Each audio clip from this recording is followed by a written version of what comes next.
We are delighted to be joined by a guest that needs no introduction for Avalanche fans, but he's going to get one anyway.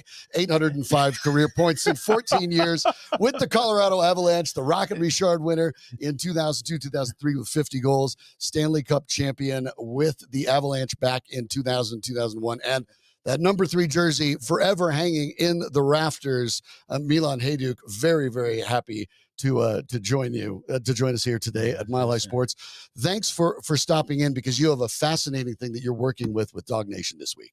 Absolutely. Well, I'm part of the Dog Bowl. Obviously, Dog Nation is doing the Dog Bowl this year, and it's a huge event. It generates so much money that we can give out to people that need help. I've been part of it for a long time. It's a huge hockey tournament. A lot of participants, a lot of hockey divisions, and I'm part of the Top Dogs, which is a platinum division, the highest division, and we're excited. And we never won it. Actually, there's plenty of good teams, and hopefully we can win it this year.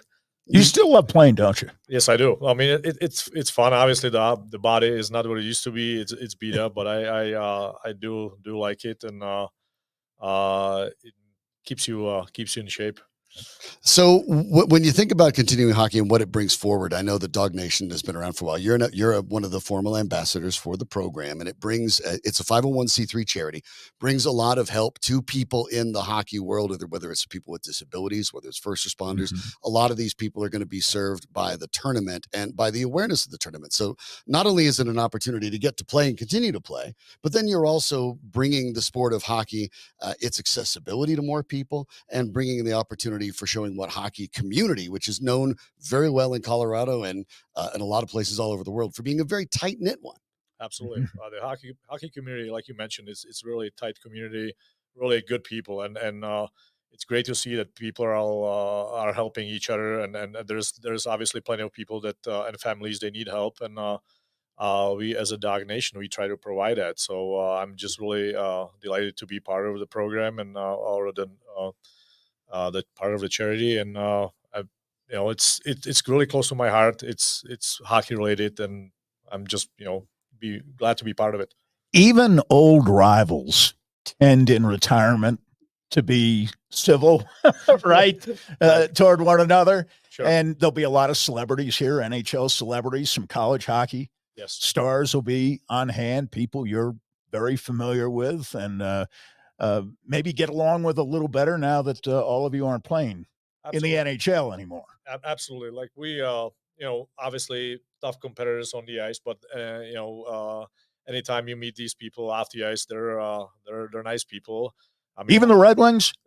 Even the Red Wings. Actually, I happened to live a couple of years in Michigan when one of my sons played for the national team development program, and ran into a bunch of Red Wings guys, and Steve Yzerman, for example, and they're also. Well, nice he's a great guy. He's a great guy. Yeah. They're nice people. It's just in the heat of the battle, sure. Sometimes people turn into something that you don't see. To that regard, to going back to that, I've wondered that, because the Avalanche, of course, have had a good run of late, the Stanley Cup a couple of seasons ago. But one of the things, given when the teams moved about, that hasn't kind of find a way to create itself, and it tends to create itself maybe in playoff battles, is that arch rival. And the Avalanche, it seemed maybe for a while, maybe Minnesota might be able to step up, maybe Vegas a little bit might step up, maybe there's the hope that the new Utah franchise might be it, but it's like the Avs haven't quite found that arch villain anymore since Detroit moved away to the East. Well, definitely. Obviously, it didn't help that Red Wings, they can move into the East, and I think the rivalry it takes probably back to back few playoff series. Oh yeah, when it turns nasty, obviously when you battle some team for 6-7 games year after year, and you have to go through them. You create some bad blood, and that's how you create rivalries. And that Avs, I don't know who would be their biggest rivalry. Like you mentioned right now, I don't think it's nothing nowhere near what it used to be with Red Wings.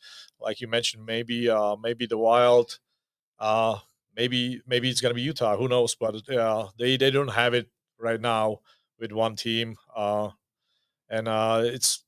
Yeah, these rivalries are awesome, and they're fun to watch. Everyone is into it. Like when we used to have it, the Red Wings, it was just phenomenal, and the whole town got really excited when we played the Red Wings. Now, 3 of your first 4 years, you played the Red Wings, and the first 2 years, you guys won. Right. Yes. Yeah. I mean, although neither was in the conference final. Right. The way it had been the previous 2 times, the two Right. teams that met in the playoffs, but the rivalry was still really keen at that point. It was huge, and obviously it was a pre-salary cap era, so you really had a handful of teams that could win the Stanley Cup, right? And right. In the West it was us, Red Wings, Stars, and Blues probably, and in the East you had New Jersey, Toronto. There was just maybe Rangers, but it was not that many really. Right. Now it's obviously you have a more parity in the league, but like before every season, you knew you had to go through Stars, Blues, and Red Wings. Red Wings were really top team, loaded with super talented players. So you knew before every season that you had at some point you have to go through them if you want to win the Stanley Cup, and that made it really special. Both teams were on the top of their games, and 01 was the only year you didn't have. The year you won the cup, you didn't have to go through them that right, year. That's right. Not that the competition wasn't tough. It was. Who finished them? I think it was LA Kings, maybe. Yeah. Kings, and then you got taken 7 by the Kings, and that was nip and tuck. Kings finished them in the first round, and we didn't have to do it. But and then it's funny how these rivalry games go. Maybe sometimes the other team is not on the top of their game, but when they play their rival, they always at their best. They make sure they elevated their game, and they give you everything they had. We're speaking with Avalanche all-time great Milan Hejduk, the number 23 jersey hanging in the rafters, as I mentioned. In an Avalanche history, only 2 men have ever scored more points, Joe Sakic and Nathan MacKinnon. The question I would have for you, Milan, is that you were a captain of the Avalanche. After Joe Sakic to Adam Foote to you. You decided to step away with the idea of giving it to a player who would be a longer-term player in the organization. That player was Gabe Landeskog. Since they have won the Stanley Cup, he has missed every game since. The idea is to continue to try to get the career back in whatever he can fundamentally do. But the Avs have not named a captain in his absence once. And as a captain of this particular franchise, what did that move mean to you that the players themselves did not want to replace Landeskog, who they knew wouldn't be here all year long?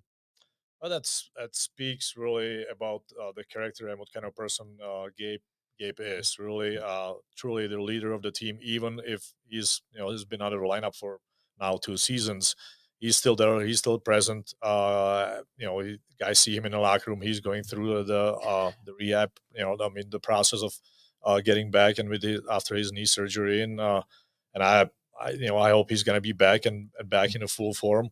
But like guys see him, and then I'm sure he talks to guys when they need some pep talk and stuff like that. So he's present. He's just not be able to help them on the ice. But he's a phenomenal guy. And even when I was giving him the C early in his career, like he was well matured behind his. He was a teenager, right? 19 when he got the captain. Yeah, he was technically the youngest player ever to be named captain. Although by the time the season started, Sidney Crosby was younger, but at the time he was named captain. He was the youngest in history. So I was at the end of my career. I had I think it was like last season. I had 8 games left for 1,000 games. And I just want to be back for that. But like my role wasn't as what it used to be, and we talked about it with the general manager at that time, and if I should give it to someone, and we decided to give it to Gabe, and it was definitely a great choice, and he was a phenomenal leader. Obviously, they won the cup in 2022, and hopefully he will be back next season and in full form, and he's going to help the team to win, to lead to another cup. You mentioned 1,000 games. 1,020 games, 805 points. Are the games almost more meaningful to you than the number of points you scored? Well, when you 1,000's a big number, and you got past it. Yeah, when you get that close, I remember my not the last season, the one before. So I was eight games away from 1,000 games. It was 992. And then we had a lock. I think there was a lockout for half of the season. That was your last season. That was my season. It was half of the season, so I was kind of waiting for that. And, I want to. If you get that close, I mean, obviously, if you're sitting on 900 games and you're really you don't have the game anymore, really, or you're not on the top of your game for sure, I might retire. But because you're that close, you want to get it done. It's a special number. It's not that many guys really actually play 1,000 games in the league. It's I mean, there are some, but it's not that many, really. No. Yeah. And of course, you shouldn't ignore the 112 you played in the playoffs as No. well. A big part of it, including that counts. Yeah, that Stanley Cup year with the 16 assists led the entire NHL playoff run. 01, right? 76 points in your career in the playoffs too. We hear about it a lot in hockey, and the difference between a Stanley Cup playoff game and a regular season game, to the point where when you're talking about younger teams, it has experience. I talked to a player once that said that every period you play in a Stanley Cup playoff game for a young player is about the same experience you'd get in a month of regular season play. Why is that? What is so compressed and intense about it that makes it such a unpredictable tournament? Well, like you mentioned, everything is so elevated, so magnified. So any little mistakes are magnified, and usually the other teams capitalize on any mistakes. So I think that's so important for young teams to even if they get in the playoffs and get out in the first round because they don't have that team early in their, let's say, in their careers. It's great to be in that and feel what it and experience what with older guys and see how they react to different things. I think more than in regular season, you have the swings of the momentum each game, each period, each series. Huge, like way more different and magnified than regular season swings in momentum. Like you can see it shifting inside each period. The crowds get into it.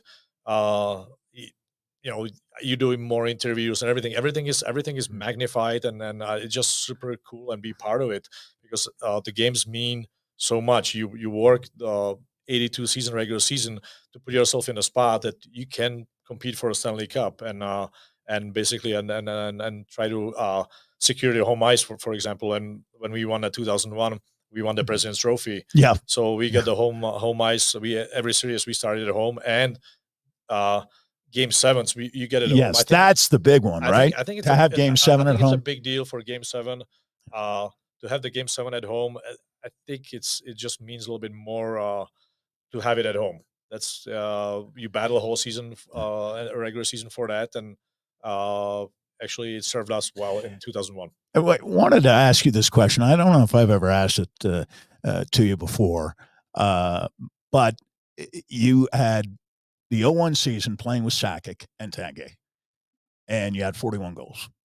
And then 2 years later, you're the best line in the league, certainly during the second half of the season, playing with Peter Forsberg and Alex Tanguay. Again, you scored 50 goals, led the league in goals that year, had plus 52, plus minus, led the league in that. What were the differences between playing with Joe Sakic as your center and Peter Forsberg as your center? Well, first of all, I got to mention that you can't go wrong with either of them. Of course not. Both phenomenal players, Hall of Famers, and really, I was blessed to play with both of them. They're a little bit different. Joe, playing with Joe was more like a give and go guy. Give and go, yeah. Yes, with tons of speed. You knew you're gonna get the puck back. Peter was like he liked the puck. He took it through neutral zone into the offensive zone, and you had to get open in an offensive zone. It was just two different players. Peter, his vision was phenomenal. Joe was more goal scorer. Joe scored tons of goals in his career, a bunch of overtime goals, right? Phenomenal shot. Actually, like skate from full strides, didn't really telegraph the shot and beat a lot of goalies, just surprised them how quick the shot came from a full speed, which in hockey is very hard to do. And Peter's vision was just phenomenal. So a little bit two different players, but I was delighted to play with either of them, really. Yeah. Well, now you've been playing in Dog Bowl 14 over at the Edge Ice Arena. That's roughly 470 in Ken Carroll out in Littleton. As you pointed out, you haven't won this one yet. You and your team have not won this one yet. Yes, So There's a little edge. yeah, a little bit. Too. So folks who want to go out there and check out Dog Bowl 14, you should go to dognation.org, DAWGnation.org. 55 teams, over 1,000 players, a lot of different tournaments. Folks like Milan Hejduk playing in that, and you do not get an opportunity to see players of that caliber play at any level. So make sure you check it out, enjoy the event, and hopefully you have a chance to see number 23 here. Milan Hejduk, thank you so much